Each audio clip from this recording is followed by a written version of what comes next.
India में 2 तरह के हिंदू हैं। ज़्यादातर तो वो हैं जो इस्लाम को एक्सेप्ट तो नहीं करते लेकिन इस्लाम की रिस्पेक्ट करते हैं, इस्लाम को गलत नहीं कहते।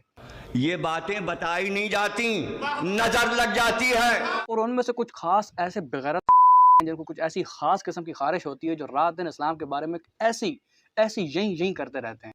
ये बड़ी अच्छी बात कही आप। और उन्हीं में से एक चवल एतराज़ करता है कि मुसलमान साल में 2 बार ईद मनाते हैं। एक बार तो खुशी से मना लेते हैं लेकिन दूसरी बार कुछ अजीब सा करने लग जाते हैं। पता नहीं दुनिया जहान के जो मासूम जानवर हैं, बेज़ुबान जानवर हैं, उनको काट-काट कर फेंकने लग जाते हैं। और उस एक दिन में इतने जानवर काटते हैं, इतने जानवर काटते हैं कि भाई एक दिन के अंदर-अंदर खून की नदियाँ बहने लग जाती हैं गली में। और इसी वजह से कहते हैं कि दुनिया जहान के जितने भी मुसलमान हैं, ये सारे ज़ालिम हैं। पता नहीं इनको क्या मिलता है, खुशी का दिन है, आप खुशी मनाओ। अब यहाँ मुसलमानों को ज़ालिम साबित करने के लिए एक फ़ार्मूला इस्तेमाल किया जाता है और फ़ार्मूला क्या है? फ़ार्मूला ये है कि दुनिया का हर जानवर मासूम और बेज़ुबान है। लिहाज़ा जो बंदा भी मासूम और बेज़ुबान जानवरों को काटेगा वो ज़ालिम होगा और इतनी बड़ी तादाद में काटेगा तो वो तो और बड़ा ज़ालिम होगा। ये फ़ार्मूला अगली तौर पर हर उस जगह पर फिट आएगा जहाँ पर मासूम और बेज़ुबान जानवरों को काटा जाता है। अब ये फ़ार्मूला जो है ये मुसलमानों से ज़्यादा हिंदुओं पर फिट आता है। जो हिंदू ये एतराज़ करते हैं, कुछ हिंदू जो हैं जो रात दिन चवलें मारते रहते हैं, जो हिंदू ये एतराज़ करते हैं ये उन्हीं पर फिट आता है, उन्हीं की कंट्री पर फिट आता है, लेकिन वो उधर चुप करके रहते हैं, उधर कोई नहीं बोलता। एक तरफ तादाद है मुसलमानों की इंडिया में वो है 22 करोड़ के लगभग 204 मिलियन और एक तरफ तादाद है रेस्टोरेंट की वो इंडिया की अपनी तहकीक के मुताबिक 2.3 करोड़ रेस्टोरेंट है इंडिया में। अब 2.3 करोड़ रेस्टोरेंट में से कुछ ऐसे होंगे जहाँ पर चिकन अवेलेबल नहीं होगा, इसलिए हम 2.3 में से 1.3 करोड़ निकाल देते हैं। अब पीछे बच गए 1 करोड़ और 1 करोड़ रेस्टोरेंट लाज़मन ऐसे होंगे जहाँ पर रोज़ाना के हिसाब से चिकन अवेलेबल होता होगा।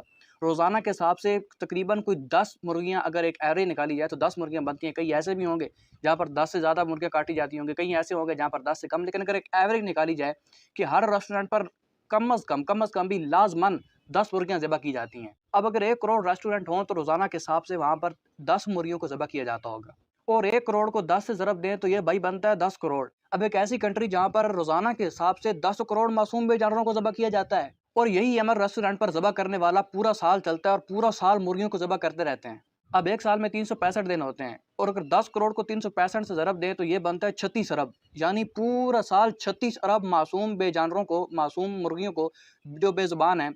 अब बकरे मुसलमान ज़्यादातर करते हैं, वो तो अपना दिफ़ा भी कर सकते हैं, अपने आप को बचा भी सकते हैं, लेकिन मासूम मुर्गियाँ वो क्या करेंगी? उनको तो ऐसे पकड़ो और ऐसे काट कर फेंक दो जहाँ जा फेंकना है आपने। जो हिंदू ये एतराज़ करते हैं कि मुसलमान ज़ालिम हैं क्योंकि वो बेज़ुबान मासूम जानवरों को काटते हैं, उसी की अपनी कंट्री में पूरा साल 36 अरब मासूम बेजानवरों को काटा जाता है, लेकिन वो नहीं बोलता। दूसरी तरफ है मुसलमानों की पॉपुलेशन वो है 22 करोड़। अब 22 करोड़ मुसलमानों में से ज़्यादा भी अगर लोग कुर्बानी करते हैं ना, ज़्यादा से ज़्यादा भी तो तादाद बनती है 15 करोड़। बाकी जो 7 करोड़ हैं वो बेचारे अफ़ोर्ड नहीं कर सकते इतनी, ज़्यादातर लोग अफ़ोर्ड नहीं कर सकते कि वो अपना बकरा खरीद सकें, कुर्बानी कर सकें, इसलिए अगर ज़्यादा से ज़्यादा भी तादाद निकालें तो 15 करोड़ है। अब एक तरफ मुसलमान हैं जो कि 1 साल के बाद 15 करोड़ मासूम बेजानवरों को ज़िबह करते हैं और एक तरफ हिंदू हैं जो कि पूरा साल 36 अरब मासूम बेजानवरों को कत्ल करते रहते हैं। लेकिन इसके बावजूद 36 अरब गया भाड़ में, वो गया बस जिधर से आया था वो कुछ है ही नहीं, वो ज़ुल्म नहीं है। अगर ज़ालिम है तो मुसलमान है। लेकिन यहाँ पर हकीकत ये है कि इस फ़ार्मूले के तहत जो ये लोग काम कर रहे हैं मुसलमान भी और हिंदू भी, वो इनमें से कोई भी ज़ालिम नहीं है, क्योंकि हर मज़हब की किताब के नज़दीक अगर मुसलमान मानते हैं कि उनको अल्लाह ने बनाया है, हिंदू मानते हैं उनको खुदा ने बनाया है, लेकिन जिसके नज़दीक जिसने भी बनाया है इतना सब मानते हैं कि भाई खुदा ने जो जानवर बनाए हैं वो हमारे खाने के लिए बनाए हैं, हमने नहीं खाना तो उनका क्या करना है, प्रचार डालना है जानवरों का। और फिर भी एक एतराज़ बचता है कि भाई ठीक है अगर जुल्म नहीं है ये, लेकिन करने का मकसद क्या है? खुशी वाले दिन ही मासूम जानवरों को क्यों काटना है? आखिर उनको ज़रूरत तो होती है। काटना क्यों है? खुशी वाले दिन ही क्यों काटना है? जहाँ पर जो काम भी हो रहा होता है उस काम में एक होता है ज़ाहिर और एक होता है उसकी बैकग्राउंड स्टोरी। आप उसकी बैकग्राउंड जाने बगैर उस पर कोई हुक्म नहीं लगा सकते कि ये ऐसा क्यों कर रहा है, क्योंकि आपको बैकग्राउंड ही नहीं पता, आपको पूरी हकीकत नहीं पता कि वो काम कर क्यों रहा है, वो काम हो क्यों रहा है। आप ऐसी ज़ाहिर देखो उस पर लगा दें कि ये है जी ये है। अब यहाँ पर ज़ाहिर जो है वो ये है कि मुसलमान ज़ालिम हैं, ऐसी मासूम जानवरों को काट-काट कर फेंकने लग जाते हैं, कोई मकसद नहीं है उनका और ऐसी खून बस उसका दिल करता है कि खून बहाना है। लेकिन इसके पीछे का बैकग्राउंड ये है कि भाई जो जानवर काटा जाता है, वो जानवर इसलिए काटे जाते हैं कि जो मासूम बेचारे बंदे पूरे साल में एक बार भी, कई ऐसे लोग हैं, हमें तो ये चीज़ महसूस नहीं होती क्योंकि हम सारा साल खाते हैं। लेकिन जहाँ पर करोड़ों लोग ऐसे हैं जो कि अमीर हैं, खाते रहते हैं, वहाँ पर करोड़ों नहीं बल्कि अरबों लोग ऐसे भी हैं जो बेचारे सारा साल कुछ नहीं खा सकते, गोश्त वगैरह नहीं खा सकते। उनमें वो गोश्त तक़सीम करने के लिए उनको ज़िबह किया जाता है। और दूसरी चीज़ ये है कि भाई गलियों में गंद क्यों डालते हैं ये मुसलमान? इनको गलियों में गंद डालने से क्या मिलता है? कहीं और क्यों नहीं कर लेते ये?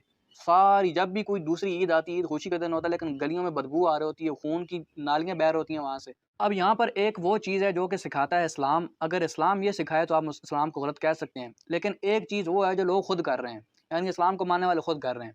अब यहाँ पर इस्लाम को मानने वाले ये कर रहे हैं कि गलियों में गंद डाल रहे हैं, लेकिन इस्लाम ये सिखाता है कि गलियों में गंद डालना तो दूर की बात, जो गलियों में पहली चीज़ भी ऐसी पड़ी हुई है जिससे मुसलमान को कोई तकलीफ पहुँच सकती है, आप वो चीज़ भी वहाँ से उठा दें। अब ये काम मुसलमान अगर कर रहे हैं कि सारे जानवरों को ज़िबह करते हैं गलियों में आकर, तो वो उनकी अपनी गलती है, इस्लाम ये चीज़ नहीं सिखाता।